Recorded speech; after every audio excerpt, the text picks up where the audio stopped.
உலகத்தமிழ் உறவுகளே, சங்கநாதன் நேயர்களே வணக்கம். தமிழில் செவ்வியல் காலத்தில் ஜெண்டர் ஜஸ்டிஸ் என சொல்லப்படுகிற பாலின சமத்துவம் இருந்ததா என்கிற கேள்வி காலந்தோறும் கேட்கப்பட்டு கொண்டே இருக்கிறது. அதுவும் குறிப்பாக இந்த பெண்களுக்கு இவர்கள் அச்சம், நாணம், பயிர்ப்பு என்றெல்லாம் விதிமுறைகளை வைத்திருந்தார்களே, ஆடவர்களுக்கு அப்படியெல்லாம் ஏதாவது உண்டா என்கிற கேள்வியை பலரும் பல நேரங்களில் கேட்கிறார்கள். இந்த அச்சம், நாணம், மடமை, பயிர்ப்பு என்பது தனியாக ஒரு ஓரமாக இருக்கட்டும். ஆடவர்களுக்கு செவ்வியல் கால தமிழ் சார்ந்தவர்கள், தமிழ் புலவர்கள் பல்வேறு உயர் பண்புகளை வகுத்து கூறினார்கள். அதில் மிக நுட்பமாக நம்ம கவனிச்சிங்கன்னா, தொல்காப்பியரே பெருமையும் உரனும் ஆடுமென, ஒரு ஆண்மகன்னா வீரம் மிகுந்தவனாக இருக்கணும், உரம் அப்படின்னா வலிமை அப்படின்னு பார்க்குறோம். 1. 2, அவன் கல்வியாலே புகழ் பெற்றிருக்கணும், ஈகை செய்தலாலே புகழ் பெற்றிருக்கணும், அவன் நடுவுநிலைமையினாலே புகழ் பெற்றிருக்கணும், அன்பு செய்தலில் புகழ் பெற்றிருக்கணும். அதனால தான் ஆசிரியர் ஒரே வரியில் பெருமைன்னு சொல்லிட்டு போனார். பெருமை என்பது இருக்கிறதே, அது எல்லா உயர் பண்புகளையும் உள்ளடக்கிய ஒரு சொல்லாட்சியாக பார்க்குறோம்.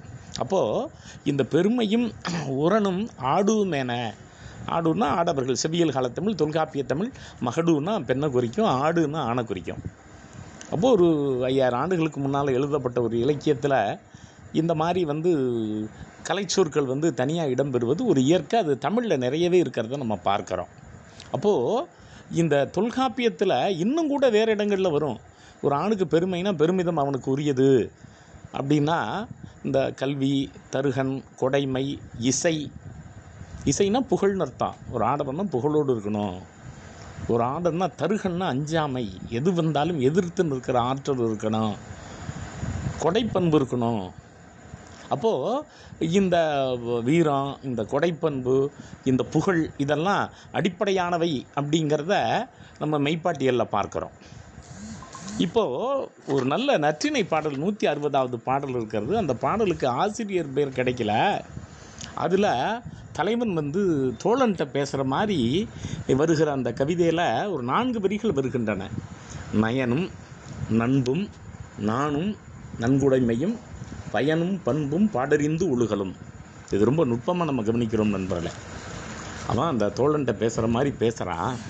அப்படி பேசுகிற போது, நும்மின் உடையேன் மன்னே, ஒரு காலத்தில் உன்னை விட எனக்கு இந்த பண்புலாம் நிறைய இருந்துச்சுரா, என்னுடைய தலைவியை நான் பார்க்கிற வரை அப்படின்னு சொல்கிறான் நண்பர்களே.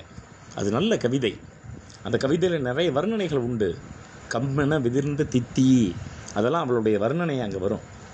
ஆமாம், வயிற்றின் மேல் தோன்றிய தித்தின்னு உரையாசிரியர்கள் எழுதுவாங்க. ஏரியில் வனமுலை, அம்னும் சுணங்கு, இதெல்லாம் செம்பன், திருநுதல், நம்ம அதுக்குள்ளெல்லாம் போக வேண்டாம். இப்போ நாம் இந்த நயன்னா என்னன்னு பார்க்குறோம். பொதுவாக நயம் அப்படின்னாவே தமிழில் நண்பர்கள் 2 பொருள் உண்டு. 1, விரும்பத்தகுந்தவனாக இருத்தல், நயத்தல்னா விரும்புதல்னு அர்த்தம். அல்லது பிறர் மீது இவன் அன்பு செலுத்துபவனாக இருத்தல் 1. 2 நண்பர்களே, செவ்வியல் காலத்தில் நயன்மை அப்படிங்கிறது நீதி கூறுதலை குறிப்பிடும்.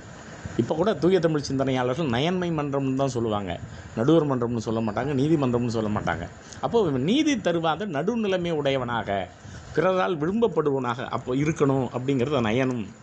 நண்பு, எல்லோரிடமும் இவன் நட்பு பாராட்டணும். அவன் வெளியில் போகிறவன், நாடு கடந்து செல்பவன், குறிஞ்சி, முல்லை, மருதம், நெய்தல்னு சொல்லி பல்வேறு நிலங்களை கடந்து செல்பவன். எனவே அவனுக்கு நட்பு அதிகம் இருக்கும். சரி, ஆடவனுக்கு நாணத்தை ஏன் அவர்கள் வலியுறுத்தினார்கள்? இந்த நற்றிணை பாடல் 160 ஏன் வலியுறுத்துகிறதுன்னா, தான் தீமை செய்த போது அல்லது தவறு செய்த போது வெட்கப்படுகிற பண்பு ஒரு மனிதனுக்கு அடிப்படையானது. திருவள்ளுவர் நாணுடைமைன்னு ஒரு அதிகாரமே வச்சுருப்பார். ஒரு ஆடவன், எல்லா மனிதனும் தவறு செய்வான். தவறு செய்கிற போது அதற்காக ஐயோ வெட்கப்படணும் அவன். அப்போ அந்த நாணம் ஆணுக்குரிய பண்பு, பெண்ணுக்குரிய பண்பு மட்டுமில்லை நண்பர்களே, இவையெல்லாம் நன்கு இருக்க வேண்டும், நன்குடைமையும்னு சொல்லிட்டு, பயனும், நிறைய ஈகை செய்பவன், உயிரை கூட கொடுக்கக்கூடியவனாக இருக்கணும் உரையாசிரியர் எழுதுவார். அப்போ உயிர் தருகிற அளவுக்கு பயணம் இருக்கணும். பண்பு, உயர் பண்பு இருக்கணும், தன்னடக்கம் இருக்கக்கூடியவனாக இருக்கணும், உள்ளத்தை அடக்கிற பண்பு இருக்கணும், உயர் ஒழுக்கங்கள் என்னென்ன இருக்கோ அத்தனை இருக்கணும். பாடறிந்து ஒழுகல், உலக நடைக்கேற்ப வாழ்வது, அப்போ உலக நடைக்கேற்ப வாழ்வதுனா ஒரு சமூகத்தில் இவன் ஒரு அங்கம் ஆகினால இவன் வந்து சமுதாயத்திற்கு ஏற்ற மாதிரி இவன் வந்து தன்னை மாற்றிக்கொள்ள வேண்டும். ஒரு தனி மனிதனா சமூகமானா சமூகம்தான் சிறந்தது. ஆக நண்பர்களே, நயனும் நண்பும் நானும் நன்குடைமையும் பயனும் பண்பும் பாடறிந்து ஒழுகலும் நும்மின் உடையேன் மன்னே அப்படிங்கிற இந்த கருத்து ஆடவர்களுடைய பண்புகளாக நற்றிணையில் கூறப்படுகிறது. நன்றி.